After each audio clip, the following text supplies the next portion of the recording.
पिछले कुछ दिनों में हमने हमारे रिश्तेदारों को, दोस्तों को, परिवार वालों को ऑक्सीजन के लिए लड़ते हुए देखा है।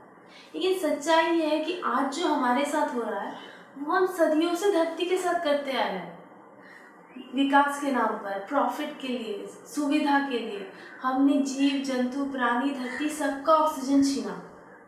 आज हमें सांस लेने में मुश्किल हो रही है, इसीलिए हम ऑक्सीजन के बारे में बात कर रहे हैं।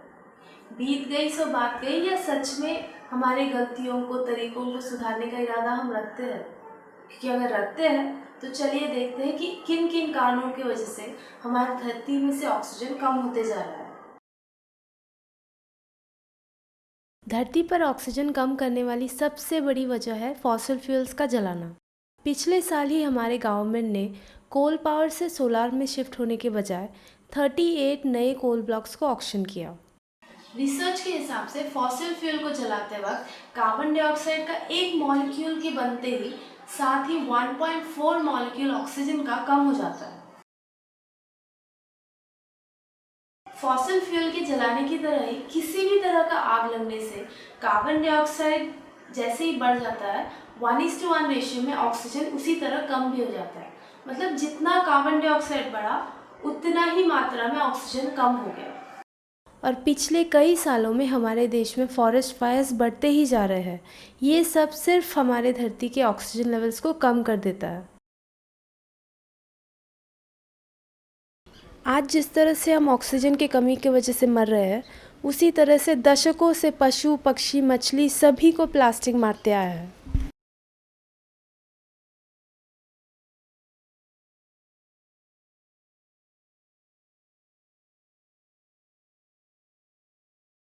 कंक्रीट दीवारें और रास्ते सांस नहीं लेती क्योंकि हवा को अंदर नहीं छोड़ता।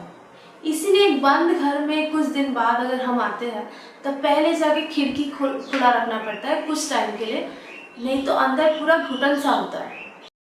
इसके जगह पर मिट्टी के घरों में हमेशा एयर सर्कुलेशन बना रहता है और इस तरह के घरों में रहने वाले लोगों की स्वास्थ्य भी ज़्यादा अच्छा रहता है।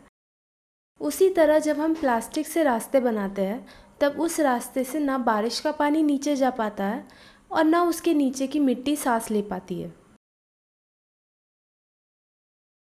धरती का 40% ऑक्सीजन ट्रॉपिकल रेन फॉरेस्ट से आता है।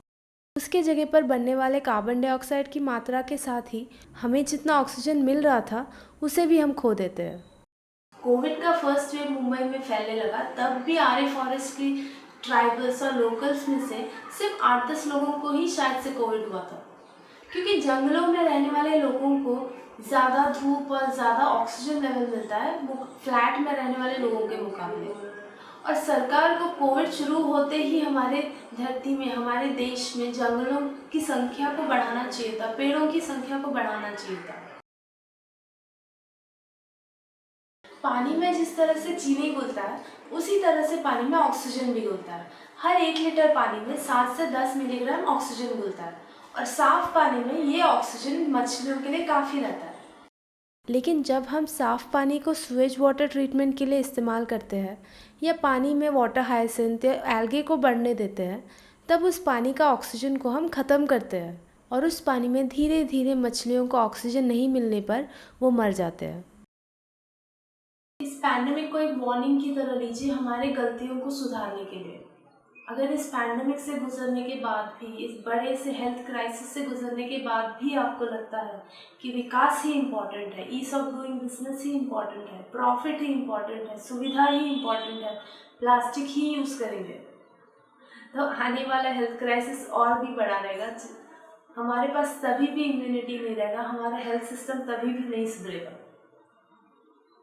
हमारे तरीकों को बदलने का कोशिश कीजिए, क्योंकि हमारे पास और कोई तरीका नहीं है इस क्राइसिस से निकलने का।